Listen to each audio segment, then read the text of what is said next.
আপনি কিভাবে জিব্রাইল আলাইহিস সালামের নাম বলেন, কিভাবে উচ্চারণ করেন তার নাম?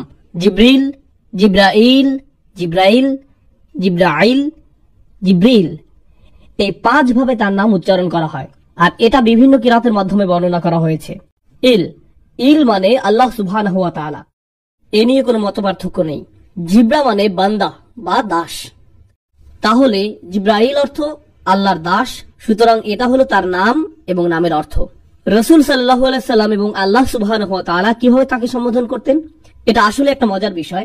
যখন আমি এই বিষয়ে গবেষণা করা শুরু করলাম, প্রথম দিন এটা দেখে খুব অবাক হলাম যে আমি বুখারী শরীফ থেকে জিব্রাইল আলাইহিস সালাম সম্পর্কে বর্ণিত সকল হাদিস সংগ্রহ করলাম। প্রথমে যে হাদিস জিব্রাইল আলাইহিস সালামের নাম উল্লেখ করা আছে, রাসূল সাল্লাল্লাহু আলাইহি সাল্লাম বলেন জিব্রিল সাল্লাল্লাহু আলাইহি সাল্লাম। আমরা সাধারণত জিব্রিলকে আলাইহিস সালাম বলে সম্বোধন করি, যার অর্থ তার উপর শান্তি বর্ষিত হোক, কিন্তু রাসূল সাল্লাল্লাহু আলাইহি সাল্লাম তার উপর সালাওয়াত পেশ করলেন সাল্লাল্লাহু আলাইহি সাল্লাম। রাসূল সাল্লাল্লাহু আলাইহি সাল্লাম এটা করলেন জিব্রাইল আলাইহিস সালামের উচ্চ মর্যাদার কারণে। আরেকটা ব্যাপার, রাসূল সাল্লাল্লাহু আলাইহি সাল্লাম প্রায় তার নাম বলে তাকে সম্বোধন করতেন না। জানেন কিভাবে করতেন? তিনি বলতেন, যিনি আমার রবের নিকট থেকে আসেন। আল্লাহ সুবহানাহু ওয়া তাআলা বিভিন্ন উপায়ে তাকে সম্বোধন করেন, সবগুলো আমার পক্ষে বর্ণনা করা সম্ভব নয়, এটা আরেকটা বিশাল অধ্যয়নের ব্যাপার। যিনি আমার রবের নিকট থেকে আসেন, ইনশাআল্লাহ ভবিষ্যতে এই বিষয়ে আলোচনা করা যাবে। তবে সবচেয়ে কমন যে বিষয়টি আপনি পাবেন তা হলো রূহ, স্পিরিট, শব্দটি আত্মা। আল্লাহ তাকে বলেন আর রূহুল কুদুস, পবিত্র আত্মা। আল্লাহ বলেন আর রূহুল আমিন, বিশ্বাসী আত্মা। আল্লাহ বলেন রূহানা, আমাদের আত্মা। আল্লাহ তাকে আরো ডাকেন রাসূলুন কারীম, সম্মানিত বার্তাবাহক। সর্বশেষ আরেকটি নাম বলেই আমরা অগ্রসর হব সময় স্বল্পতার কারণে। এই নামটি আল্লাহ বা রাসূল সাল্লাল্লাহু আলাইহি ওয়াসাল্লামের পক্ষ থেকে নয়, বরং ওয়ারাকা ইবনে নওফলের কাছ থেকে, যিনি ছিলেন খাদিজা রাদিয়াল্লাহু তাআলা আনহার চাচাতো ভাই। ওয়ারাকা বলেছিলেন ইনি হলেন আন-নামুস, যাকে মুসা আলাইহিস সালামের কাছে প্রেরণ করা হয়েছিল। জিব্রাইল আলাইহিস সালাম দেখতে কেমন ছিলেন? জিব্রাইল আলাইহিস সালাম বিভিন্ন রকম আকৃতি ধারণ করতেন। তিনি মানুষের আকৃতি ধারণ করতেন, আবার কখনো কখনো তিনি ফেরেশতার আকৃতিও ধারণ করতেন। রাসূল সাল্লাল্লাহু আলাইহি সাল্লাম বলেন, আমি জিব্রাইল আলাইহিস সালামকে দেখেছি আর তার ছিল 600 ডানা। রাসূল সাল্লাল্লাহু আলাইহি সাল্লাম বলেন, তিনি আল্লাহ প্রদত্ত একটি বিশাল সিংহাসনে উপবিষ্ট হয়ে সম্পূর্ণ দিগন্তকে ঢেকে ফেলতেন। রাসূল সাল্লাল্লাহু আলাইহি সাল্লাম আরো বলেন, ওই 600 ডানা শুধু ছড়ানোই থাকতো না, তার ডানাগুলো থেকে প্রতিনিয়ত মণিমুক্তা ঝরতে থাকতো। আর তার ডানার রং ছিল সবুজ, তার পায়ের পাতার রঙও ছিল সবুজ। ফেরেশতার আকৃতিতে তাকে এমন দেখাতো। আর তিনি হলেন অন্য সকল ফেরেশতাদের চেয়ে আলাদা। মানুষ আকৃতিতে তাকে কেমন দেখাতো? জিব্রাইল আলাইহিস সালাম কয়েকজন মানুষের আকৃতি ধারণ করতেন, তাকে বিভিন্ন রকম দেখাতো। কিন্তু যখন তিনি রাসূল সাল্লাল্লাহু আলাইহি সাল্লামের নিকট আসতেন, তিনি সুনির্দিষ্ট একটি রূপ নিয়ে আসতেন। রাসূল সাল্লাল্লাহু আলাইহি সাল্লাম বলেন, দিহিয়া ইবনে খলিফা আল কলবি রাদিয়াল্লাহু তাআলা আনহুর মতো দেখাতো। দিহিয়া রাদিয়াল্লাহু তাআলা আনহুকে একজন সুন্দর ফেরেশতা। দিহিয়া রাদিয়াল্লাহু তাআলা আনহুকে বলা হতো বনু কলবের ইউসুফ। ইউসুফ আলাইহিস সালাম সম্পর্কে মহিলারা কি বলেছিল? ইনি একজন সুদর্শন ফেরেশতা। তো দিহিয়াকে বলা হতো বনি কলবের ইউসুফ। মহিলারা দিহিয়াকে পছন্দ করত। আল্লাহ সুবহানাহু ওয়া তাআলা এবং জিব্রাইল আলাইহিস সালামের সম্পর্ক কেমন? প্রথমত তিনি হলেন কালিমুল্লাহ মিনাল মালাইকা, ফেরেশতাদের পক্ষ থেকে যার সাথে আল্লাহ কথা বলেন তিনি হলেন জিব্রাইল আলাইহিস সালাম। আপনি হয়তো ভাবতে পারেন আল্লাহ কি সকল ফেরেশতাদের সাথে কথা বলেন? না, মানুষের মাঝ থেকে যেমন নির্দিষ্ট কয়েকজনের সাথে আল্লাহ সরাসরি কথা বলেন, ঠিক তেমনি ফেরেশতাদের মাঝ থেকেও নির্দিষ্ট কয়েকজনের সাথে আল্লাহ সরাসরি কথা বলেন। আল্লাহ 4 জন ফেরেশতার সাথে কথা বলেন, মুকাসসিমাতি আমরা, যারা আল্লাহর বিভিন্ন নির্দেশের বাস্তবায়ন ঘটান। এই 4 জনের সাথে আল্লাহ সরাসরি কথা বলার বর্ণনা পাওয়া যায়, কিন্তু আল্লাহ সবসময় সরাসরি জিব্রাইল আলাইহিস সালামের সাথে কথা বলে থাকেন। এমন একজন নবীর কাহিনীও আপনি পাবেন না যেখানে জিব্রাইল আলাইহিস সালামের আলোচনা নেই। আপনি যদি কাসাসুল আম্বিয়া পড়েন, প্রত্যেক নবীর আলোচনায় কোনো না কোনো ভাবে জিব্রাইল আলাইহিস সালামের নাম উঠে আসবেই, কারণ তাকে 1,24,000 পয়গম্বরের কাছে পাঠানো হয়েছিল। মুসনাদ ইমাম আহমদের একটি হাদিসে 1,24,000 নবীর কথা উল্লেখ আছে। তাদের মাঝে 350 জন ছিলেন রাসূল।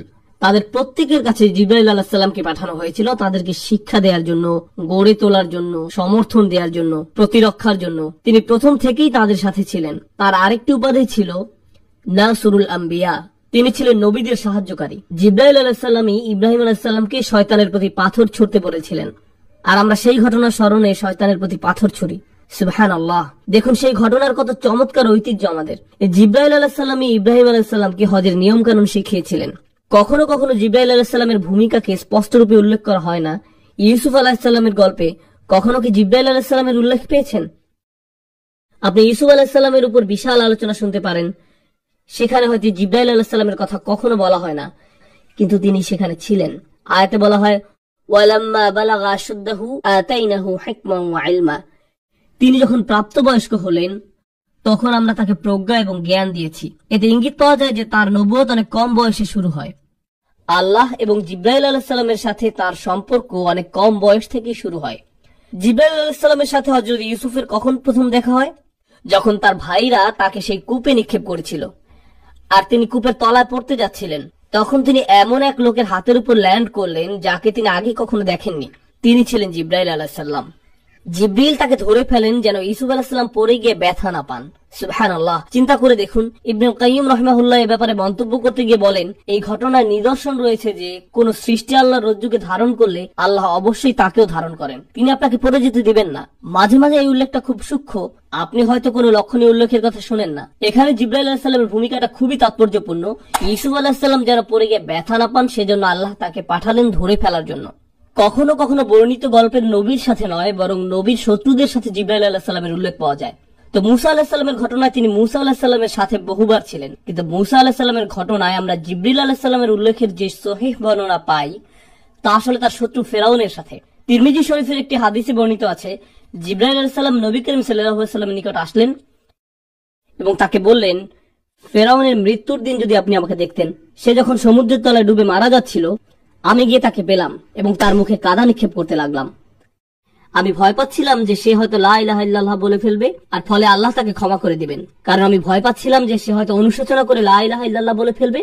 আল্লাহ সুবহানাহু ওয়া তাআলাকে জিবরাইল আলাইহিস সালামের চেয়ে বেশি কে চেনে? জিবরাইল আলাইহিস সালাম জানেন আল্লাহ এতই দয়ালু যে এমনকি ফেরাউনের মতো পাপিষ্ঠেরও সুযোগ রয়েছে, আর তিনি আশঙ্কা করছিলেন যে ফেরাউনের এক মুহূর্তের অনুশোচনা তার হয়তো সারা জিন্দেগীর অপরাধ মুছে দিতে পারে। জিবরাইল আলাইহিস সালাম চিন্তিত ছিলেন যে ফেরাউনের জন্য হয়তো একটা সুযোগ তৈরি হতে পারে। এখন জিবরাইল আলাইহিস সালাম কি ফেরাউনের ভাগ্য নষ্ট করে দিয়েছেন? না। আল্লাহ জিবরাইল আলাইহিস সালামকে বলেন, হে জিবরাইল, আমার ইজ্জত ও গৌরবের কসম, যদি সে আন্তরিকতার সাথে ক্ষমা চাইতো আমি তাকে ক্ষমা করে দিতাম। তার মুখে তোমার কাদা নিক্ষেপ কোনো কাজে আসতো না, আমি তবু তাকে ক্ষমা করে দিতাম। তার মুখে তোমার কাদা নিক্ষেপ কোনো কাজে আসতো না, আমি তবু তাকে ক্ষমা করে দিতাম। এখন দেখুন, আপনি হয়তো ভাবতে পারেন মুখে কাদা মারার কারণ কি? যখন পাপী ব্যক্তি মারা যায় ফেরেশতারা তার মুখে আঘাত করতে থাকে। জিবরাইল আলাইহিস সালাম কেন ফেরাউনকে এত ঘৃণা করতেন?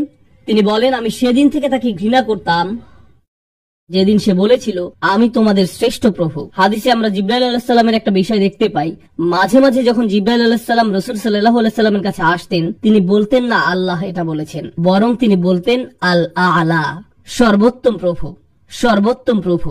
এতে আল্লাহ সুবহানাহু ওয়া তাআলার প্রতি জিবরাইল আলাইহিস সালামের অপরিসীম শ্রদ্ধার প্রকাশ পায়।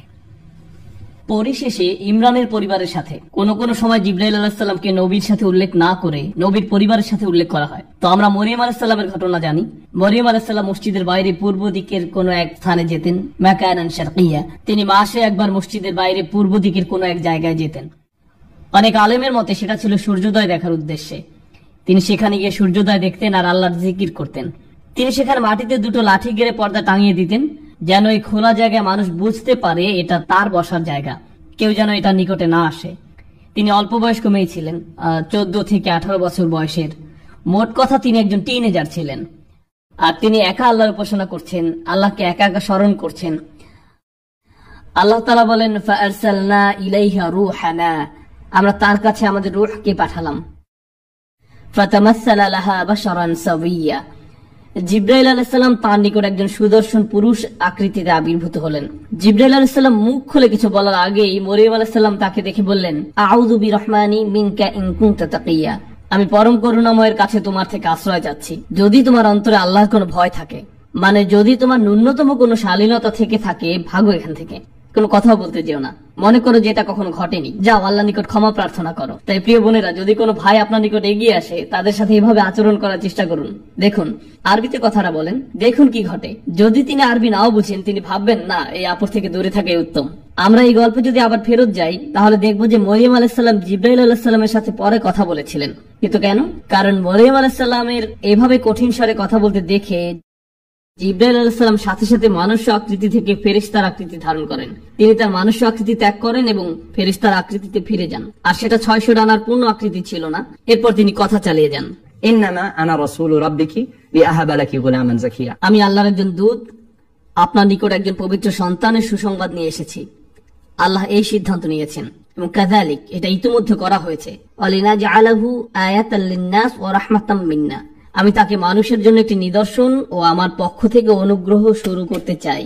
ওয়া কানা আমরান মাকদিয়া, আর এই প্রক্রিয়া ইতিমধ্যে শুরু হয়ে গেছে। এখানে কাদা মানে সিদ্ধান্তের বাস্তবায়ন, আর কানা আমরান মাকদিয়া মানে আপনি ইতিমধ্যে গর্ভবতী হয়ে গেছেন। ফাহামালাতহু, অতঃপর তিনি গর্ভে সন্তান ধারণ করলেন। ফান্তাবাযাত বিহি মাকানান কসিয়া, ওই অবস্থায় এক দূরবর্তী স্থানে চলে গেলেন। গর্ভকালীন পুরো সময়টা তিনি লুকিয়ে থাকলেন। আর যখন সন্তান জন্মদানের সময় আসলো, মনে রাখবেন তিনি ছিলেন একজন অনভিজ্ঞ তরুণী, তার পাশে সাহায্য করার মতো কেউ ছিল না। তিনি পূর্বে কখনো সন্তান জন্ম দেননি। প্রসব বেদনা তাকে এক খেজুর বৃক্ষের মূলে আশ্রয় নিতে বাধ্য করলো। তিনি বললেন, হায়, আমি যদি কোনো কারণে এর পূর্বেই মারা যেতাম এবং মানুষের স্মৃতি থেকে বিলুপ্ত হয়ে যেতাম। যেহেতু মরিয়ম আলাইহিস সালামের গর্ভধারণ বা সন্তান জন্মদানের কোনো অভিজ্ঞতা ছিল না, আর গর্ভধারণ এবং সন্তান জন্মদান একজন মেয়ের প্রায় মৃত্যুর কাছাকাছি নিয়ে যায়। মহিলারা যারা শুনছেন তারা হয়তো ভাবছেন, হ্যাঁ আমরা জানি, যেহেতু গর্ভধারণ এবং সন্তান জন্মদান একজন মেয়েকে প্রায় মৃত্যুর কাছাকাছি নিয়ে যায়, মনে করছিলেন তিনি মারা যাচ্ছেন। ফানাদাহা মিন তাহতিহা আল্লা তাহজানি, জিবরাইল আলাইহিস সালাম এই সময়টাতে তাকে সান্ত্বনা দিতে লাগলেন। আপনি মনে করছেন যে মানুষ আপনাকে নিয়ে কুৎসা রটনা করবে, কিন্তু বাস্তবতা হলো একসময় মানব জাতির কাছে ওহী পাঠানো হবে, আর তাতে উল্লেখ থাকবে যে অযকুর ফি কিতাবি মারইয়াম, এই কিতাবে মারিয়ামের কাহিনী বর্ণনা করুন। আর দেখো, ক্বাদ জাআলা রাব্বুকা তাহতাকা সারিয়া, তোমার পালনকর্তা তোমার পায়ের তলায় একটি নহর জারি করেছেন, আর তুমি খেজুর গাছের কাণ্ড ধরে তোমার দিকে নাড়া দাও, তাহলে তা তোমার উপর তাজা পাকা খেজুর ফেলবে। ফাকুলি ওয়াশরাবি ওয়াকররি আইনান, অতঃপর তুমি খাও, পান করো এবং চোখ জোড়াও। তোমার বাচ্চা তোমার চক্ষু শীতলকারী হওয়ার কথা। তোমার বাচ্চার দিকে তাকাও, কষ্টের দৃষ্টিতে নয়, সুখের দৃষ্টিতে। অতঃপর দ্বিতীয় পরীক্ষা আসলো, যখন তোমার সম্প্রদায় তোমার সন্তান সম্পর্কে জিজ্ঞেস করবে, তখন তুমি নিজের সমর্থনে কোনো কথা বলতে পারবে না। এবং ইতিমধ্যে মরিয়ম আলাইহিস সালামের পূর্ণ বিশ্বাস তৈরি হয়ে গেল যে আল্লাহর সাহায্য তার সাথেই রয়েছে। তাই মরিয়ম আলাইহিস সালাম যখন তার সম্প্রদায়ের সম্মুখীন হলেন, তিনি জানতেন না যে আল্লাহ কিভাবে তাকে রক্ষা করবেন, কিন্তু যেহেতু তাকে সঠিক উপায়ে প্রশিক্ষিত করা হয়েছে, আল্লাহর উপর তার নির্ভরতা চূড়ান্ত রূপে আবির্ভূত হলো। তিনি ভাবলেন কিছু একটা ঘটতে যাচ্ছে, আর ঠিকই আল্লাহ সুবহানাহু ওয়া তাআলা তাকে পুরস্কৃত করলেন। এখানে জিবরাইল আলাইহিস সালাম ঈসা আলাইহিস সালামের দায়িত্ব গ্রহণ করেন। আল্লাহ সুবহানাহু ওয়া তাআলা বলেন, আমরা তাকে পবিত্র আত্মার মাধ্যমে সাহায্য করেছি। এমনকি আল্লাহ এটাকে ঈসা আলাইহিস সালামের প্রতি একটি অনুগ্রহ হিসেবে উল্লেখ করেন। আমি তোমাকে পবিত্র আত্মার মাধ্যমে সাহায্য করেছি। ঈসা আলাইহিস সালামকে জিবরাইল আলাইহিস সালামের মাধ্যমে তার সারা জীবন জুড়ে সাহায্য করা হয়। শুধু এটা নয়, বরং আলেমদের মতে জিবরাইল হচ্ছেন একমাত্র ফেরেশতা যিনি কোনো নবীকে আকাশে নিয়ে যেতে পারেন।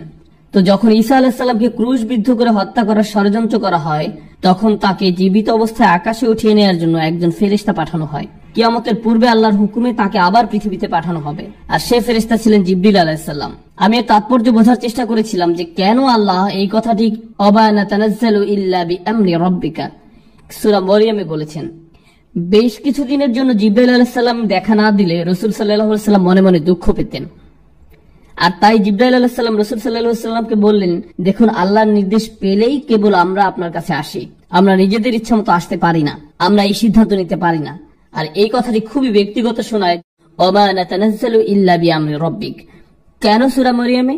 ইসলামী পণ্ডিতদের মতে এই সূরায় বর্ণিত প্রত্যেক নবীর ঘটনায় জিবরাইল আলাইহিস সালামের গুরুত্বপূর্ণ ভূমিকা রয়েছে। চিন্তা করে দেখুন, জাকারিয়া, মারিয়াম, ঈসা, ইব্রাহিম, মুসা, ইদ্রিস, ইসমাঈল আলাইহিস সালাম, ওনাদের সবার জীবনে জিবরাইল আলাইহিস সালাম গুরুত্বপূর্ণ ভূমিকা পালন করেন। তাই এই সূরাতে রাসূল সাল্লাল্লাহু আলাইহি ওয়াসাল্লামকে বলা হয়েছে, দেখুন, আমরা শুধু আল্লাহর হুকুমেই অবতরণ করি জ্ঞান নিয়ে। আর তখন জিবরিল আলাইহিস সালামের আগমনে আপনি সন্তুষ্ট হয়ে যাবেন। ফেরেশতাদের মাঝে যিনি রাসূল সাল্লাল্লাহু আলাইহি ওয়াসাল্লামের সবচেয়ে নিকটবর্তী ছিলেন, যিনি রাসূল সাল্লাল্লাহু আলাইহি ওয়াসাল্লামকে সহযোগিতা করেছেন, তার প্রতিরক্ষার ব্যবস্থা করেছেন, তিনি ছিলেন জিবরিল আলাইহিস সালাম। অন্য একটি বর্ণনা রাসূল সাল্লাল্লাহু আলাইহি ওয়াসাল্লাম আরো বলেন, মা বিন নাবিয়্যিন ইল্লা লাহু ওয়াজিরান মিন আহলিস সামা ওয়া ওয়াজিরান মিন আহলিল আরদ। প্রত্যেক নবীকেই আল্লাহ সুবহানাহু ওয়া তাআলা দুনিয়া থেকে দুজন এবং আকাশ থেকে দুজন মন্ত্রী দান করেছেন। আমাকে দিয়ে আকাশের দুজন মন্ত্রী হলেন জিবরিল এবং মিকাল, আর দুনিয়া থেকে প্রদত্ত দুজন হলেন আবু বকর এবং ওমর রাদিয়াল্লাহু তাআলা আনহু। জিবরিল আলাইহিস সালাম এবং রাসূল সাল্লাল্লাহু আলাইহি সাল্লামের প্রথম সাক্ষাৎকারটি কেমন ছিল?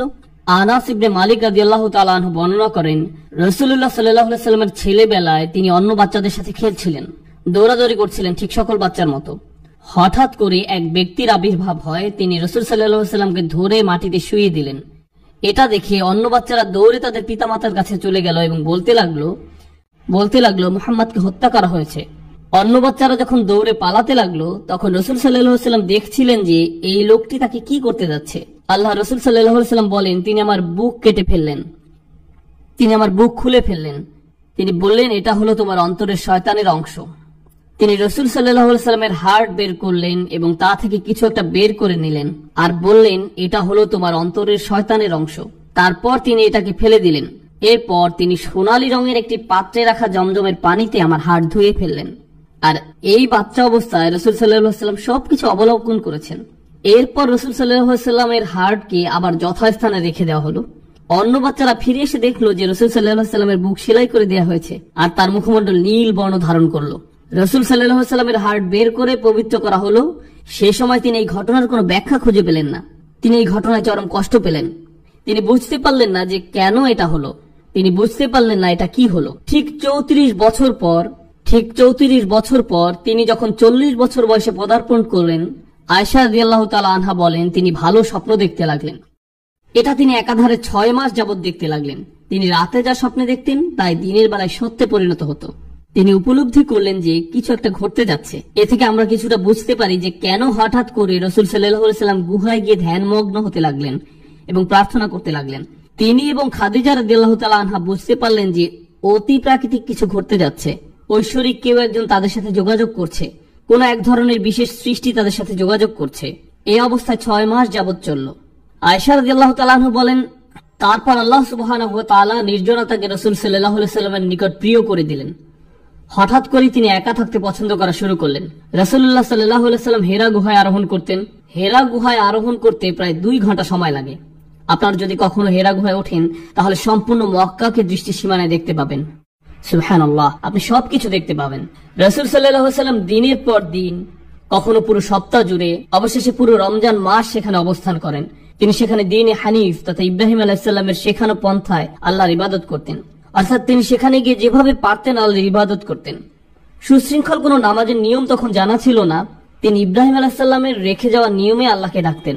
ঠিক এটাই বর্ণিত আছে। তো হঠাৎ করে একদিন তিনি জিবরাইল আলাইহিস সালামকে দেখতে পেলেন। আপনাদের কি মনে হয় তখন জিবরিল আলাইহিস সালাম কি ফেরেশতার আকৃতিতে দেখা দেন না মানুষের আকৃতিতে? মানুষের আকৃতিতে। আপনারা হয়তো ভাবছেন রাসূল সাল্লাল্লাহু আলাইহি সাল্লাম তাহলে ভয় পেয়ে গেলেন কেন? চিন্তা করে দেখুন, আপনি হয়তো 2 ঘন্টা ধরে সেখানে অবস্থান করছেন, আশেপাশে কেউ নেই, তারপর আচমকা গুহার মুখে এক অপরিচিত লোককে দাঁড়িয়ে থাকতে দেখলেন, কোনো কথা বলছে না। আপনি যদি রাসূল সাল্লাল্লাহু আলাইহি সাল্লামের জায়গায় থাকতেন আপনি কি ভাবতেন? তাছাড়া পরবর্তীকালের বর্ণনা থেকে আমরা ধারণা পাই তখন কি ঘটেছিল। রাসূল সাল্লাল্লাহু আলাইহি সাল্লাম যখন খাদিজা রাদিয়াল্লাহু তাআলা আনহার নিকট ঘটনা বর্ণনা করছিলেন,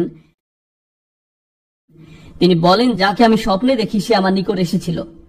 সুতরাং আমরা আরো বুঝলাম যে রাসূল সাল্লাল্লাহু আলাইহি সাল্লাম ইতিমধ্যে জিবরাইল আলাইহিস সালামকে স্বপ্নে দেখেছিলেন। তো তিনি চিন্তা করছিলেন, অদ্ভুত, আমি তো এখন ঘুমাচ্ছি না, আমি তো স্বপ্নে নেই, বাস্তবে। এর থেকে জিবরিল আলাইহিস সালাম কেন রাসূল সাল্লাল্লাহু আলাইহি সাল্লামকে জড়িয়ে ধরেছিলেন? এটা স্বপ্ন নয়, বাস্তব। ইকরা, পড়ুন, পড়ুন, আপনি কোনো কল্পিত কিছু দেখছেন না। এটা কল্পিত কোনো ছায়ামূর্তি নয়। আমি আপনাকে শক্ত করে জড়িয়ে ধরছি শুধু আমার বাস্তবতা বোঝাতে নয়। ইন্না সানুলকি আলাইকা কওলান সাকিলা, যে ওহী আপনার উপর নাজিল হতে যাচ্ছে তা হবে অত্যন্ত ভারী। এই বাণী ধারণ করার জন্য আপনাকে প্রস্তুত হতে হবে। এরপর তিনি তাকে আদেশ করলেন, পড়ুন। তারপর রাসূল সাল্লাল্লাহু আলাইহি সাল্লামকে ছেড়ে দিলেন। রাসূল সাল্লাল্লাহু আলাইহি সাল্লাম বললেন, আমি পড়তে জানি না। জিবরিল আলাইহিস সালাম তাকে আবারও শক্ত করে জড়িয়ে ধরলেন এবং বললেন, ইকরা। রাসূল সাল্লাল্লাহু আলাইহি সাল্লাম বলেন, আমি পড়তে জানি না। জিবরিল আলাইহিস সালাম রাসূল সাল্লাল্লাহু আলাইহি সাল্লামকে তৃতীয়বারের মতো শক্ত করে জড়িয়ে ধরলেন এবং পরবর্তীকালে রাসূল সাল্লাল্লাহু আলাইহি সাল্লাম বর্ণনা করেন, জিবরিল আলাইহিস সালাম আমাকে এত শক্ত করে জড়িয়ে ধরেন যে আমি মনে করছিলাম আমি মারা যাব। তিনি বললেন, পড়ুন। রাসূল সাল্লাল্লাহু আলাইহি সাল্লাম বললেন, কি পড়ব? ঠিক তখন জিবরিল আলাইহিস সালাম বললেন, ইকরা বিইসমি রাব্বিকাল্লাযী খালাক, পাঠ করুন আপনার পালনকর্তার নামে যিনি সৃষ্টি করেছেন। খালাকাল ইনসানা মিন আলাক, যিনি মানুষকে সৃষ্টি করেছেন আলাক থেকে। ইকরা রাব্বুকাল আকরাম, পাঠ করুন আপনার পালনকর্তা মহা দয়ালু যিনি কলমের সাহায্যে শিক্ষা দিয়েছেন। শিক্ষা দিয়েছেন মানুষকে যা সে জানতো না। রাসূল সাল্লাল্লাহু আলাইহি সাল্লাম যখন ওহী গ্রহণ করছিলেন, জিবরিল আলাইহিস সালাম তাকে আর জড়িয়ে ধরলেন না, আবার চলেও গেলেন না। রাসূল সাল্লাল্লাহু আলাইহি সাল্লাম গুহা ত্যাগ করে তাড়াতাড়ি নেমে গেলেন। খাদিজা রাদিয়াল্লাহু তাআলা আনহা বললেন, কি হয়েছে?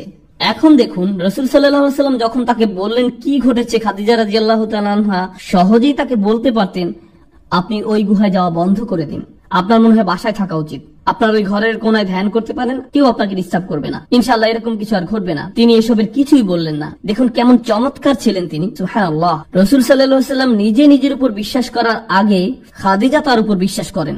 সত্যি তিনি রাসূল সাল্লাল্লাহু আলাইহি সাল্লামকে বলেন, আল্লাহ কখনোই আপনাকে অপমানিত করবেন না। তিনি রাসূল সাল্লাল্লাহু আলাইহি সাল্লামের গত 15 বছরের জীবনী বর্ণনা করতে লাগলেন। আপনি এমন মানুষ যিনি আত্মীয়তার বন্ধন রক্ষা করেন, আপনি এতিমদের যত্ন নেন, আপনি আপনার প্রতিবেশী এবং মেহমানদের প্রতি উদার, আপনি কোন সমস্যায় পড়লে তার দায়িত্ব কাঁধে তুলে নেন, আল্লাহ কখনোই আপনাকে অপমানিত করবেন না। খাদিজা রাদিয়াল্লাহু তাআলা আনহা বলেন, চলেন ওয়ারাকার কাছে যাই। তো তারা তার নিকট গেলেন। রাসূল সাল্লাল্লাহু আলাইহি সাল্লাম যা দেখলেন তা ওয়ারাকার নিকট বর্ণনা করলেন। ওয়ারাকার সাথে সাথে বলে উঠলেন, ইনি নামুস, আপনি সেই রাসূল যার জন্য সবাই অপেক্ষা করছে। এই ফেরেশতাই মুসা আলাইহিস সালামের কাছে এসেছিলেন। আমি যদি যুবক হতাম তাহলে আপনাকে সাহায্য করতে পারতাম যখন আপনার সম্প্রদায় আপনার বিরোধিতা করবে। এরপর কি ঘটেছিল? আয়েশা রাদিয়াল্লাহু তাআলা আনহা বর্ণনা করেন, এরপর বহু দিন যাবত ওহী অবতীর্ণ হওয়া বন্ধ থাকে। রাসূল সাল্লাল্লাহু আলাইহি সাল্লাম অপেক্ষা করতে লাগলেন যেন সেই ফেরেশতা আবার দেখা দেন। রাসূল সাল্লাল্লাহু আলাইহি সাল্লাম আবার ওই পাহাড়ে ঘুরতে লাগলেন। তিনি নিজের ভাষায় তা এভাবে বর্ণনা করেন যে তার মানসিক অবস্থা এমন ছিল যে তিনি যেন চাইতেন নিজেকে পাহাড় থেকে ছুঁড়ে ফেলে দিতে। তিনি স্পষ্ট রূপে জানতে চান যে কি ঘটেছে। প্রতিবার রাসূল সাল্লাল্লাহু আলাইহি সাল্লাম পাহাড়ে গেলে জিবরিল আলাইহিস সালামের কণ্ঠ শুনতে পেতেন, ও মুহাম্মদ, আপনি আল্লাহর সত্য রাসূল। এতে রাসূল সাল্লাল্লাহু আলাইহি সাল্লাম কিছুটা সান্ত্বনা পেতেন এবং ঘরে ফিরে আসতেন। এরপর পরবর্তীতে তিনি শুধু যে ও মুহাম্মদ আপনি আল্লাহর সত্য রাসূল এই কথা বলতেন তা নয়, তিনি আরো বলতেন, আমি জিবরিল। তো তিনি রাসূল সাল্লাল্লাহু আলাইহি সাল্লামের নিকট বিষয়টা পরিষ্কার করলেন যে তিনি জিবরিল আলাইহিস সালাম, কিন্তু তবুও কোনো কোরআন বা ওহী অবতীর্ণ হয়নি। অবশেষে অন্য একদিন রাসূল সাল্লাল্লাহু আলাইহি সাল্লাম হাঁটছিলেন, আর এবারে ইয়া মুহাম্মদ ইন্নাকা রাসূলুল্লাহি হাক্কা, ও মুহাম্মদ আপনি আল্লাহর সত্য রাসূল। বুখারী শরীফে জাবির রাদিয়াল্লাহু তাআলা আনহু থেকে বর্ণিত আছে, রাসূল সাল্লাল্লাহু আলাইহি সাল্লাম হাঁটছিলেন, তারপর হঠাৎ উপরের দিকে তাকিয়ে দেখলেন জিবরিল আলাইহিস সালাম তার পরিপূর্ণ ফেরেশতা আকৃতি ধারণ করে সম্পূর্ণ আকাশ ঢেকে আছেন, সম্পূর্ণ দিগন্ত ঢেকে আছেন। আল্লাহ জিবরিল আলাইহিস সালাম সম্পর্কে বলেন, যু মিররাতিন ফাস্তাওয়া, প্রজ্ঞার অধিকারী, সে নিজ আকৃতিতে স্থির হয়েছিল। জিবরিল আলাইহিস সালাম পুরো আকাশ জুড়ে আবির্ভূত হলেন। রাসূল সাল্লাল্লাহু আলাইহি সাল্লাম জিবরিল আলাইহিস সালামকে তার সকল ডানা সমেত পরিপূর্ণ আকৃতিতে দেখতে লাগলেন। সুম্মা দানা ফাতাদাল্লা, তিনি রাসূল সাল্লাল্লাহু আলাইহি সাল্লামের নিকটবর্তী হতে লাগলেন। তিনি রাসূল সাল্লাল্লাহু আলাইহি সাল্লামের কাছাকাছি আসলেন। রাসূল সাল্লাল্লাহু আলাইহি সাল্লাম মাটিতে পড়ে গেলেন। তিনি নিজেই বলছেন যে আমার অতি নিকটবর্তী হতে আমি এত ভয় পেয়েছিলাম যে আমি মাটিতে পড়ে গেলাম। রাসূল সাল্লাল্লাহু আলাইহি সাল্লাম দ্রুত বাড়িতে ফিরে গেলেন আর খাদিজা রাদিয়াল্লাহু তাআলা আনহাকে বলতে লাগলেন, আমাকে ঢেকে দাও, আমাকে ঢেকে দাও, আমাকে ঢেকে দাও। আর ঠিক তখন পরবর্তী ওহী অবতীর্ণ হয়, ইয়া আইয়ুহাল মুদ্দাসসির কুম ফাআনযির ওয়া রাব্বাকা ফাকাব্বির ওয়া সিয়াবাকা ফাতাহহির, হে চাদর আবৃতকারী, উঠুন, সতর্ক করুন। সুবহানাল্লাহ। চিন্তা করে দেখুন, প্রথম ওহী অবতীর্ণ হওয়ার সময় তিনি হেরা গুহায় ছিলেন, আর দ্বিতীয়বার তিনি যখন খাদিজা রাদিয়াল্লাহু তাআলা আনহার কাছে ছিলেন তখন ওহী অবতীর্ণ হয়। হে চাদর আবৃতকারী, উঠুন, সতর্ক করুন, আপনার পালনকর্তার মহত্ব ঘোষণা করুন, আপন পোশাক পবিত্র করুন, মূর্তি পরিত্যাগ করুন। এই হলো প্রথম দিকের ওহী অবতীর্ণ হওয়ার ঘটনা।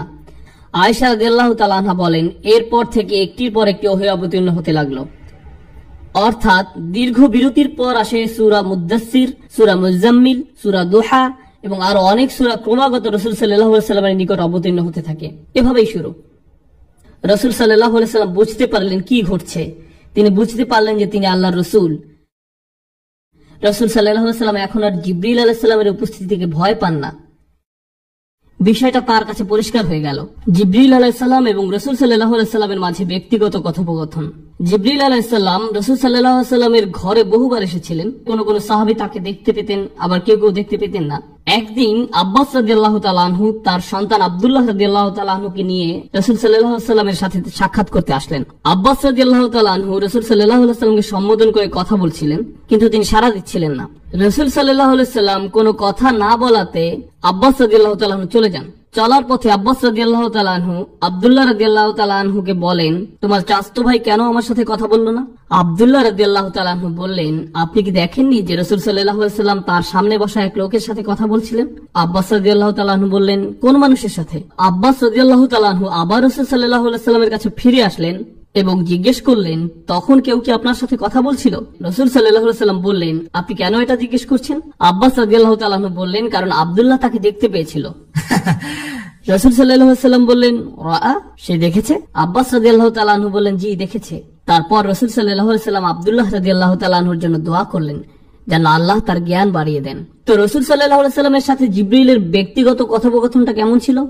রাসূল সাল্লাল্লাহু আলাইহি ওয়াসাল্লাম জিবরিল আলাইহিস সালামকে বললেন, আল্লাহ বলেছেন যে আমি আপনাকে সকল জগৎবাসীর জন্য রহমত স্বরূপ প্রেরণ করেছি। তিনি জিজ্ঞেস করলেন, আমার রহমতের কোনো অংশ কি আপনার পর্যন্ত পৌঁছেছে? জবাবে জিবরিল আলাইহিস সালাম বললেন, ইয়া মুহাম্মদ, ওয়াল্লাহি ইন্নাকা আহাব্বুল আনবিয়া ইলাই। আল্লাহর শপথ, ও মুহাম্মদ, আপনি আমার সবচেয়ে প্রিয় নবী। মানে আমাকে আজ পর্যন্ত এমন কারো কাছে পাঠানো হয়নি যাকে আমি আপনার থেকে বেশি ভালোবাসি। তিনি আরো বললেন, আপনার মাধ্যমে আমি নিরাপত্তা লাভ করেছি।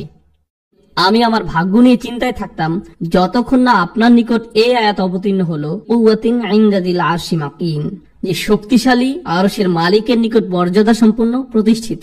মাদানী জীবনের অনেক ব্যক্তিগত আলোচনা জিবরিল আলাইহিস সালাম বারবার রাসূল সাল্লাল্লাহু আলাইহি সাল্লামকে আশ্বস্ত করেছেন। কেন? কারণ দেখুন, রাসূল সাল্লাল্লাহু আলাইহি সাল্লাম জানলেন যে তিনি এবং বিশ্বাসীরা নিরাপদ, কিন্তু রাসূল সাল্লাল্লাহু আলাইহি সাল্লাম এখন কাকে নিয়ে উদ্বিগ্ন? আমাদেরকে নিয়ে, যারা পরবর্তীতে আসবে। তাই তিনি উম্মতি উম্মতি উম্মতি বলে কাঁদতেন। তাই আল্লাহ জিবরিল আলাইহিস সালামকে পাঠালেন। জিবরিল আলাইহিস সালাম বললেন, ইয়া মুহাম্মদ, আমরা আপনার উম্মতের বিষয়ে আপনাকে সন্তুষ্ট করে দেব। আমরা আপনাকে হতাশ করব না, আপনার উম্মত ঠিক থাকবে। তিনি মদিনায় রাসূল সাল্লাল্লাহু আলাইহি সাল্লামকে বারবার নিশ্চয়তা দিতেন, কারণ রাসূল সাল্লাল্লাহু আলাইহি সাল্লাম পরবর্তীতে আসা উম্মত নিয়ে উদ্বিগ্ন থাকতেন। সাহাবীরা নিরাপদ, কিন্তু যারা পরবর্তীতে আসবে তাদের কি হবে? আরেকবার ওমর রাদিয়াল্লাহু তাআলা আনহু বলেন, আর এটা বুখারীতে বর্ণিত আছে, আমি একবার মদিনাতে রাসূল সাল্লাল্লাহু আলাইহি সাল্লামের সাথে হাঁটছিলাম। হাঁটতে হাঁটতে আমরা মদিনার হাররা নামক স্থানে উপস্থিত হলাম। তিনি আমাকে এখানে বসতে বললেন। হঠাৎ তিনি হাঁটতে লাগলেন, আর তখন স্পষ্টত তিনি জিবরিল আলাইহিস সালামের সাথে কথা বলছিলেন। তারা কিছুক্ষণের জন্য হাঁটলেন, আর আমি বসে থাকলাম। আর এই হাঁটা অবস্থায় রাসূল সাল্লাল্লাহু আলাইহি সাল্লাম বলছেন, ওয়া ইন জানা ওয়া সারাক ওয়া ইন জারা ওয়া সারাক ওয়া ইন জানা ওয়া সারাক, এমন কি যদি সে জিনা করে বা চুরি করে, যদি সে জিনা করে বা চুরি করে। আর ওমর রাদিয়াল্লাহু তাআলা আনহু উত্তর শুনতে পাচ্ছিলেন না। ইয়া রাসূলুল্লাহ, ওইটা কি ছিল? রাসূল সাল্লাল্লাহু আলাইহি সাল্লাম বললেন, তিনি ছিলেন জিবরিল আলাইহিস সালাম। তিনি এসেছিলেন আমাকে সুসংবাদ দিতে যে এই উম্মতের প্রত্যেক ব্যক্তি অবশেষে জান্নাতে প্রবেশ করবে। তাই রাসূল সাল্লাল্লাহু আলাইহি সাল্লাম বললেন, এমন কি যদি সে জিনা বা চুরি করে? হ্যাঁ, এমন কি যদি সে জিনা বা চুরি করে, অবশেষে সে জান্নাতে প্রবেশ করবে। তো তিনি এভাবে রাসূল সাল্লাল্লাহু আলাইহি সাল্লামকে সান্ত্বনা দিলেন। রাসূল সাল্লাল্লাহু আলাইহি সাল্লাম যখন শারীরিকভাবে অসুস্থ হয়ে পড়েন, তখন জিবরিল আলাইহিস সালাম কিভাবে সান্ত্বনা দিতেন? রাসূল সাল্লাল্লাহু আলাইহি সাল্লাম যখন অসুস্থ হয়ে পড়েন, তিনি বলেন, জিবরিল আমার কাছে আসলেন এবং বললেন, ও মুহাম্মদ, আপনি কি অসুস্থ? আমি বললাম, হ্যাঁ। তখন জিবরিল তার হাত দিয়ে আমার মুখমণ্ডল এবং বক্ষ মুছে দিলেন এবং বললেন, বিসমিল্লাহি আরকিকা মিন কুল্লি শাইইন আউযিকা, আল্লাহর নামে আমি আপনার জন্য আরোগ্য প্রার্থনা করছি সবকিছু থেকে যা আপনার ক্ষতি করছে। মিন শাররি কুল্লি নাফসিন আও আইনিন আও হাসিদ, সকল খারাপ জিনিস থেকে অথবা বদ নজর থেকে বা হিংসা থেকে আল্লাহ আপনাকে আরোগ্য দান করুন। আল্লাহর নামে আমি আপনার জন্য আরোগ্য প্রার্থনা করছি। কিন্তু তখন ব্যাপারটা কেমন ছিল যখন জিবরিল আলাইহিস সালাম রাসূল সাল্লাল্লাহু আলাইহি সাল্লামকে জীবন সম্পর্কে কোনো উপদেশ দিতেন? এখন আমি আপনাদেরকে যে বিষয়টি বলবো সেটি রাসূল সাল্লাল্লাহু আলাইহি সাল্লামের জীবনের শেষ দিককার। জিবরিল আলাইহিস সালাম রাসূল সাল্লাল্লাহু আলাইহি সাল্লামের নিকট এসে বললেন, হে মুহাম্মদ, হে মুহাম্মদ। আচ্ছা, আল্লাহ কি কোরআনে কখনো এভাবে বলেছেন, হে মুহাম্মদ? না। ইয়া রাবি আল্লাহ, ইয়া রাসূলুল্লাহ, ও আল্লাহর নবী, ও আল্লাহর রাসূল। তাহলে জিবরিল আলাইহিস সালাম কি করে ইয়া মুহাম্মদ বলার সাহস করলেন? আলেমরা বলেন যে যখন জিবরিল আলাইহিস সালাম বলেন ইয়া মুহাম্মদ, এর মানে হলো এখনকার বিষয়টি ওহীর বাইরের বিষয়। যখন আমি আপনাকে ইয়া মুহাম্মদ বলি, তার মানে বিষয়টি আপনি মুহাম্মদ আর আমার মধ্যকার। সুতরাং এটা হলো কেবল এমন একক সময় যখন জিবরাইল ইয়া রাসূলুল্লাহ বলে সম্বোধন করলেন না। সুতরাং তিনি বললেন, হে মুহাম্মদ, 5টি উপদেশ দিচ্ছি আপনাকে। عش ما شئت فإنك ميت, আপনি যেভাবে খুশি জীবন যাপন করুন, কিন্তু এই কথা মনে রাখবেন যে আপনি একদিন মৃত্যুবরণ করবেন। তিনি আরো বলেন, واحبب ما شئت فإنك مفارق, আপনি যাকে খুশি ভালোবাসুন, কিন্তু মনে রাখবেন যে একদিন আপনি তার থেকে বিচ্ছিন্ন হয়ে যাবেন। واعمل ما شئت فإنك مجزي به. 3, আপনি যা খুশি তাই করতে পারেন, কিন্তু এই কথা স্মরণ রাখবেন যে আপনার কর্ম অনুযায়ী আপনাকে প্রতিফল দেয়া হবে। মানে হলো প্রত্যেকটি বিষয় আখিরাতে আসবে, প্রত্যেকটি পুরস্কারই আখিরাতে দেয়া হবে। আপনি যা করেন তা করতে থাকুন, আর মনে রাখবেন যে এর বদলা আখিরাতে পাবেন। واعلم أن شرف المؤمن قيامه بالليل. জেনে রাখুন একজন বিশ্বাসীর জন্য সত্যিকারের আভিজাত্য রাত্রিবেলা নামাজে দাঁড়ানোর মাঝে, আর তার প্রকৃত মর্যাদা আত্মনির্ভরশীলতার মাঝে। নিজেকে মানুষের প্রয়োজন থেকে মুক্ত রাখতে চেষ্টা করুন। আর্থিকভাবে, আবেগের দিক থেকে, মানসিকভাবে বা শারীরিকভাবেই হোক, একজন মানুষ হিসাবে আপনার সম্মান ও মর্যাদা অন্য মানুষের উপর নির্ভর না হওয়ার প্রচেষ্টার মাঝে। যে কোনো ব্যাপারেই হোক না কেন, নিজেকে মানুষের প্রয়োজন থেকে মুক্ত রাখতে চেষ্টা করুন। এরপর রাসূল সাল্লাল্লাহু আলাইহি ওয়াসাল্লাম জীবনের অন্তিম সময় অনুভব করলেন। আর যখন অবস্থা ক্রমান্বয়ে খারাপ হতে থাকে, আবু সাঈদ খুদরি রাদিয়াল্লাহু তাআলা আনহু বর্ণনা করেন, রাসূল সাল্লাল্লাহু আলাইহি ওয়াসাল্লাম সাহাবাদের মাঝে অবস্থান করছিলেন। তিনি খুব সাধারণভাবে বললেন, নিশ্চয়ই আল্লাহ তাআলা তার এক বান্দাকে এভাবে এখতিয়ার দিয়েছেন যে বান্দা হয় দুনিয়ার শান শওকতকে পছন্দ করবে, অথবা যা কিছু আল্লাহর কাছে রয়েছে তা থেকে পছন্দ করবে। রাসূল সাল্লাল্লাহু আলাইহি ওয়াসাল্লামের বাড়িতে সবাই কাঁদছিল, কারণ সবাই বুঝতে পারছিলেন যে রাসূল সাল্লাল্লাহু আলাইহি ওয়াসাল্লামের অন্তিম সময় চলে এসেছে, তিনি শেষ সময়ের নিকটবর্তী। বিশেষ করে ফাতিমা রাদিয়াল্লাহু তাআলা আনহা ভীষণভাবে বিধ্বস্ত হলেন। তার কন্যা উম্মু আবিহা, তার পিতার মা, সর্বদা তার সাথে ছিলেন ওই সময়। রাসূল সাল্লাল্লাহু আলাইহি সাল্লাম তার প্রতি ভালোবাসা দেখালেন, মমতা দেখালেন।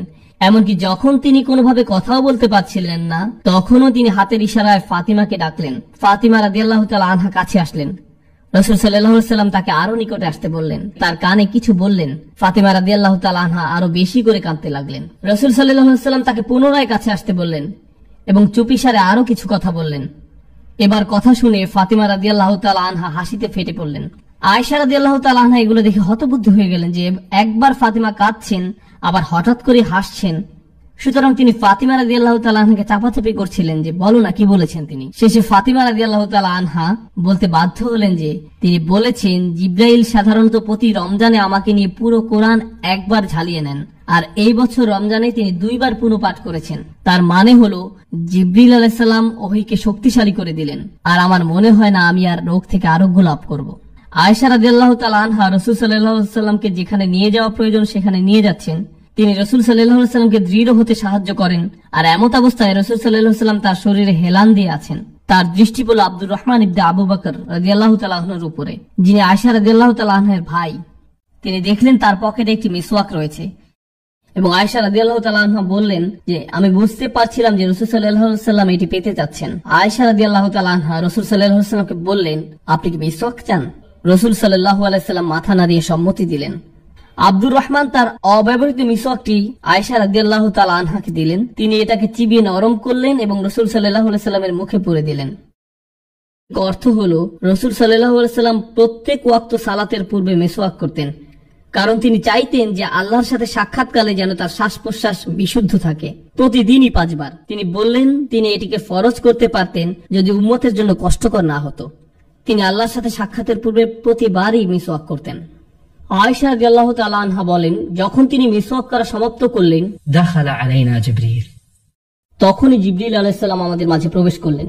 আয়েশা রাদিয়াল্লাহু তাআলা আনহা রাসূল সাল্লাল্লাহু আলাইহি ওয়াসাল্লামের দিকে তাকালেন আর দেখতে পেলেন তার চেহারা আলোয় উদ্ভাসিত হলো। জিবরিল আলাইহিস সালাম, যিনি নবীকে উপরের উপদেশগুলো দিয়েছিলেন, তিনি নবী সাল্লাল্লাহু আলাইহি ওয়াসাল্লামকে বললেন, শুনুন, আমি আপনাকে একটি বিষয় পছন্দ করতে বলবো। হয়তো আপনি আপনার সাহাবীদের সাথে থাকবেন এবং সুন্দরভাবে জীবনযাপন করবেন, অথবা আপনি সর্বোচ্চ আল্লাহর সাহচর্যে থাকবেন। জিবরিল আলাইহিস সালাম যখন এই কথাটি বললেন, তখন নবী সাল্লাল্লাহু আলাইহি ওয়াসাল্লাম তার উত্তরে বললেন, বালা রফিকিল আলা, আল্লাহুম্মা রফিকিল আলা। ও আল্লাহ, আমি সর্বোচ্চ বন্ধুর সাহচর্য কামনা করি। আয়েশা রাদিয়াল্লাহু তাআলা আনহা বলেন, যখন তিনি আর রফিকিল আলা বলছেন, তিনি যেন তার সমস্ত শরীরকে ছেড়ে দিচ্ছেন। الرفيق الأعلى. ও আল্লাহ, আল্লাহর সাহচর্য বলতে বলতে তার হাত পড়ে গেল। রাসূল সাল্লাল্লাহু আলাইহি ওয়াসাল্লাম ইন্তেকাল করলেন। যখন এই ঘটনা হলো, আয়েশা রাদিয়াল্লাহু তাআলা আনহা চিৎকার করে উঠলেন। ফাতিমা রাদিয়াল্লাহু তাআলা আনহা যখন আয়েশা রাদিয়াল্লাহু তাআলা আনহার চিৎকার শুনতে পেলেন, তিনি আকাশের দিকে তাকিয়ে বললেন, ইয়া আবাতা মান রাব্বিহি মা আদনা, হে আমার পিতা, আপনি আপনার রবের কতটা সন্নিকটে আছেন এখন। يا أبتا إلى جبريل ننعى. হে আমার পিতা, আমরা জিব্রাইলের নিকট আপনার মৃত্যুর সংবাদ ঘোষণা দিচ্ছি। ইয়া আবাতা জান্নাতুল ফিরদাউসি মাওয়া, হে আমার পিতা, জান্নাতই আপনার বর্তমান ঠিকানা। এবং এ কথাটি তিনি বারবার বলতে থাকলেন, বলতেই থাকলেন। আপনি আপনার রবের কতটা নিকটে আছেন। জিবরিলের নিকট আপনার প্রস্থানের ঘোষণা দিচ্ছি এবং জান্নাতুল ফিরদাউসি আপনার আবাসস্থল। সুবহানাল্লাহ। নবী সাল্লাল্লাহু আলাইহি সাল্লাম মৃত্যুবরণ করেছেন এবং প্রত্যেকেই মৃত্যুবরণ করবে। নবী সাল্লাল্লাহু আলাইহি সাল্লাম বলছেন জিবরিলও মৃত্যুবরণ করবে। চিন্তা করতে পারেন, জিবরিল আলাইহিস সালামও মারা যাবেন। নবী সাল্লাল্লাহু আলাইহি সাল্লাম বলেন, সিংহায় ফুৎকার দেওয়ার পর আল্লাহ যাদের চান তারা ছাড়া আর কেউ স্থির থাকতে পারবে না, অন্য সবাই মৃত্যুবরণ করবে। আল্লাহ সুবহানাহু ওয়া তাআলা তাদেরকে তার সম্মুখে নিয়ে আসবেন, আর তারা হলেন জিবরিল, ইসরাফিল, মিকাল ও মৃত্যুর ফেরেশতা, যারা আল্লাহর আদেশসমূহের বাস্তবায়ন করেন। আল্লাহ মৃত্যুর ফেরেশতাকে জিজ্ঞেস করবেন, আর কারা কারা বাকি আছে? মৃত্যুর ফেরেশতা বলবেন, ও আল্লাহ, আপনার সম্মানিত পবিত্র চেহারার আপনার বান্দা আমি, আপনার বান্দা জিবরিল, আপনার বান্দা জিবরিল, আপনার বান্দা মিকাল এবং আপনার বান্দা ইসরাফিল। আল্লাহ বলবেন, মিকালের আত্মা নিয়ে নাও। তখন মিকালের আত্মা নিয়ে নেওয়া হবে। পুনরায় বলবেন, আর কে কে বাকি আছে? তিনি বলবেন, ও আল্লাহ, আপনি, আমি, জিবরিল এবং ইসরাফিল। আল্লাহ বলবেন, ইসরাফিলের আত্মা নিয়ে নাও। ইসরাফিলের আত্মা তার থেকে নিয়ে নেওয়া হবে। আল্লাহ আবারও বলবেন, আর কারা বাকি আছে? তিনি বলবেন, ওয়াজহুকাল বাকিল করিম, ও আল্লাহ, আপনার পবিত্র চেহারা, আপনার এই বান্দা এবং আপনার বান্দা জিবরিল, আমরা দুই বান্দা সবশেষে বাকি রয়েছি। আল্লাহ বলবেন, জিবরিলের আত্মা নিয়ে নাও। রাসূল সাল্লাল্লাহু আলাইহি সাল্লাম বলেন, জিবরিল তার চেহারা নিয়ে পতিত হবেন এমন অবস্থায় যে তার ডানাগুলো বিস্তৃত অবস্থায় থাকবে আর সেগুলো আল্লাহর প্রশংসা করতে থাকবে। তিনি তাসবিহরত অবস্থায় মৃত্যুবরণ করবেন। এরপর আল্লাহ বলবেন, আর কে বাকি আছে? তখন মৃত্যুর ফেরেশতা বলবে, ইয়া আল্লাহ, কেবল আপনি আর আমি বাকি আছি। আল্লাহ মৃত্যুর ফেরেশতাকে আদেশ করবেন মৃত্যুবরণ করার জন্য, আর মৃত্যুর ফেরেশতা মারা যাবেন। আর আল্লাহ বলবেন, কুল্লু মান আলাইহা ফান, প্রত্যেক ব্যক্তি ধ্বংসপ্রাপ্ত হবে। ওয়ায়াবকা ওয়াজহু রাব্বিকা যুল জালালি ওয়াল ইকরাম, আর কেবল আপনার মহামান্বিত রবের চেহারাই বাকি থাকবে। আল্লাহ নিজেকেই তখন জিজ্ঞেস করবেন, লিমানিল মুলকুল ইয়াউম, আজকের রাজত্ব কার? আল্লাহ নিজেই প্রত্যুত্তরে বলবেন, লিল্লাহি ওয়াহিদিল কাহ্হার, কেবল অদ্বিতীয় নিয়ন্ত্রণকারী আল্লাহর। রাসূল সাল্লাল্লাহু আলাইহি সাল্লাম বলেন, যখন আখিরাতে আমরা সবাই হাজির হব, তখন সমস্ত জমিন আল্লাহর আনুগত্যের প্রশংসায় একদম সমতল হবে। তিনি বলেন, হাসরের ময়দানে প্রত্যেকেই যে জায়গায় রয়েছে সে জায়গা থেকে একটু নড়তে পারবে না। ثم أدعى أول الناس তিনি বলেন, আল্লাহর নিকট আমাকেই প্রথম আহ্বান করা হবে। অতএব আমি আল্লাহ সুবহানাহু ওয়া তাআলার নিকটে যাব, আমি সিজদায় পড়ে যাব। তিনি বলেন, অতঃপর আমি আমার মস্তক উত্তোলন করব فإذا جبريل عن يمين الرحمن এবং আকস্মিকভাবে আমি সর্বোচ্চ দয়াময় আল্লাহর ডান পাশে জিবরিলকে দেখতে পাবো। নবী সাল্লাল্লাহু আলাইহি সাল্লাম হাদিসে বলেন, والله ما رآه قبلها। ইতিপূর্বে জিবরিল আলাইহিস সালাম আল্লাহ সুবহানাহু ওয়া তাআলাকে কোনোদিনই দেখেননি। নবী সাল্লাল্লাহু আলাইহি সাল্লাম জিবরিলের দিকে ইশারা করে বলবেন, হে আমার রব, إن هذا أخبرني أنك أرسلته إلي এই ব্যক্তি আমাকে বলেছিল যে আপনিই তাকে আমার নিকটে পাঠিয়েছিলেন। فيقول الله صدقت। তখন আল্লাহ বলবেন, তুমি সত্য বলছো। একইভাবে জিবরিল নবী সাল্লাল্লাহু আলাইহি সাল্লামকে বলবেন, আপনি সত্য বলছেন। নবী সাল্লাল্লাহু আলাইহি সাল্লাম কেন প্রতিদান দিবসে এই বিষয়টি পছন্দ করলেন, কেন এটি ইচ্ছা পোষণ করলেন? কারণ হলো, প্রতিদান দিবসের দিন প্রত্যেক নবী রাসূলকে জিজ্ঞেস করা হবে যে জিবরিল কি নবুয়তের বার্তাকে ঠিকমতো পৌঁছে দিয়েছে কিনা। নবী সাল্লাল্লাহু আলাইহি সাল্লাম জিবরিলের পক্ষে সাক্ষ্য দিবেন এবং তাকে জিজ্ঞেস করার পূর্বেই তিনি নিজেই বলবেন যে উনি বলেছেন যে তাকে আপনি আমার নিকট পাঠিয়েছিলেন, তিনি তার কাজ ঠিকমতো করেছিলেন। আল্লাহ বলবেন, তুমি সত্য বলছো।